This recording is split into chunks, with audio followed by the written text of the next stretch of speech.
Okay, let's try the magic of Skype and the weird sounds it makes. Three-time Stanley Cup champion, three-time Frank Selke Award winner. Okay, hear that sound? It's just so creepy. Is that the ring? This is it just trying to warm up again. Oh, here we go. There's an actual ring. This is a French ring. Yep. Guy Carbonneau, it's Mike Richards calling from rawmikeRichards.com. Hi, Mike. This is Guy Carbonneau speaking. Guy Carbonneau, thank you so much for joining us here live on the show. We certainly appreciate it. I know you're probably in transit. Boy, I'll tell you, I'm just really glad you got the time for us here this morning. You're welcome. I'm actually going to play golf at the Montreal Canadiens Alumni Golf Tournament. So. Now, what kind of golfer are you, Guy? Are you an honest golfer? Are you kicking it around like Don Sweet? Like how are you playing golf these days? I'm an avid golfer. In the summer when I have time, I play 5-6 times, sometimes 7 times a week. So. Oh, so are we talking 2, 3, 4 handicap? Are we this good? I'm kicking around 1, 2, or 3. Yes. Wow. Oh, okay, so we know now to never play you ever. Okay, we got that done. Hey, Guy. Well, you can play me. I'll give you strokes. That's all it is. Yeah. Okay. All right. Fine. Well, taking a look at what has happened in the off season, looking at who got better and what was done. If you're looking at the perspective of the Montreal Canadiens and obviously spending a lot of money on really one of the best players in the world, I don't know how you don't get around spending that kind of money with Kerry Price, because let's face it, if you have the chance to have one of the best players in the world, which he is, regardless of position, you've got to spend that money, Guy.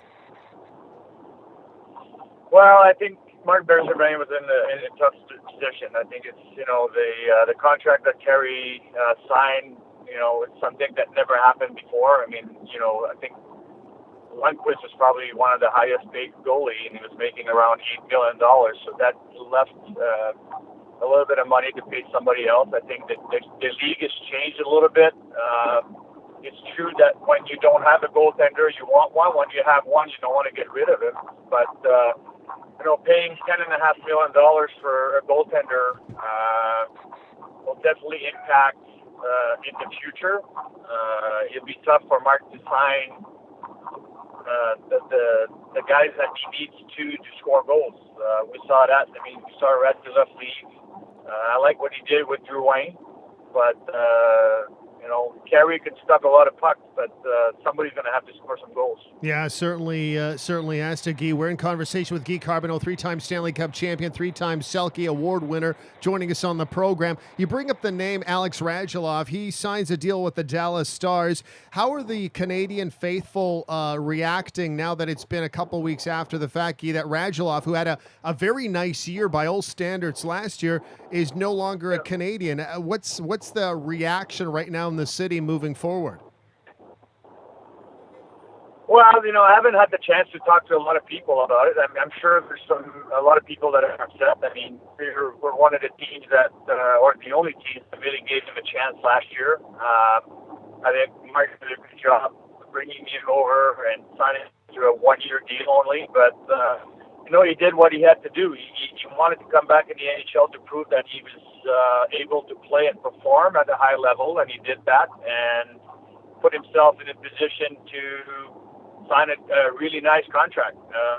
I'm sure there was really good negotiation with the Canadiens, but at the end of the day, he was an unrestricted free agent. He had a chance to go anywhere he wanted.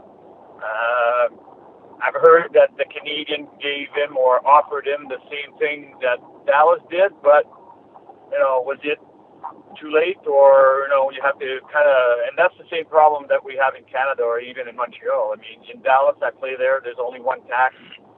At the end of the day, you have a little bit more money in your pocket. Maybe that was the thing that turn it into Dallas' favor. But you can't be mad about Radulov. He was, you only have so many chances to make that kind of money, and he took the right way for himself. Now, Guy, when you look at the makeup of this Montreal Canadiens teams, and I think maybe sometimes it's a little unfair, but that is the nature of sport where they start comparing it to all those great Montreal Canadiens teams that go all the way back, including, the nickname the Flying Frenchman, because quite honestly, the style of hockey that I think is associated with a Montreal Canadiens team is one that literally does fly. I mean, the excitement of going back to a Guy Lafleur or an Yvan Cournoyer, I mean, these kinds of players, but I mean, you don't always get that kind of player, and the game's changed so much. So how, when you try to equate it into today's NHL, I think it's a philosophical question on how you draft and the kind of players you have on the team. So therefore, do you think philosophically, Guy, there has been a change in the way in which Montreal has assembled these teams? Well, I mean, the rules are different. In the past, I remember like the 60s and 70s, they were allowed to, sign the two best French guys. So that was kind of easy. Now the rules are changed. In the past, there was 12 or 13 or 14 rounds of draft. So, those French guys were drafted. You had the chance to draft a few guys in the later rounds. Now there's only 7 rounds, so it's a little bit harder. And the draft is so hard.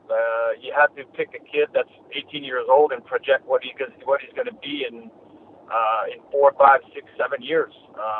There is some kids that are no miss. We saw that in Austin Matthews and Connor McDavid. But most of the players that you draft are, you have it's a chance that you take. Would I like to see the Montreal Canadiens, pick or draft more French guys? Yes, definitely. I think equal talent.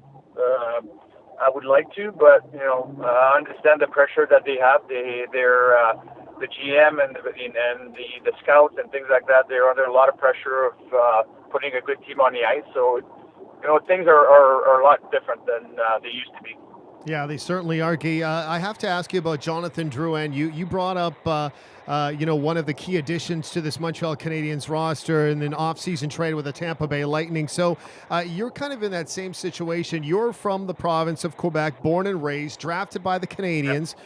Drouin goes back home, so to speak, and with a Quebecer going back to the province itself, the big city of Montreal, wearing that Canadiens jersey, what kind of pressures could a guy like that expect? And I guess expectations for this guy to lead this team. How can a young player? What's the best advice you can give to a young player how to handle this? Because the level of expectation on Jonathan Drouin is increased by Enfold, considering where he came from with the Tampa Bay team.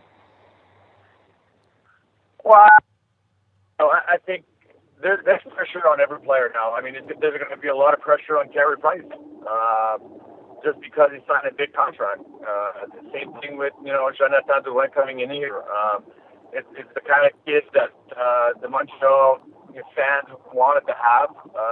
I think the last, guys that I can see that was close to that was probably Stéphane Richer or guys like that. So to have a French Canadian on the team, but I think there was will there be more pressure or less pressure because he's French? It all depends on what kind, what the team is going to do, how the team's going to perform. I think my advice to him would just be, if you get up in the morning, you work hard, you show up at the game, and you give 110%, and after that, there's not much you can do. You can't win every game. There is people that are going to criticize him. There's people that are going to love him. You just have to turn the page every day. Guy, before I let you go, obviously, as you said, Dallas also very close to your heart. Jim Nill goes down there a bunch of years ago.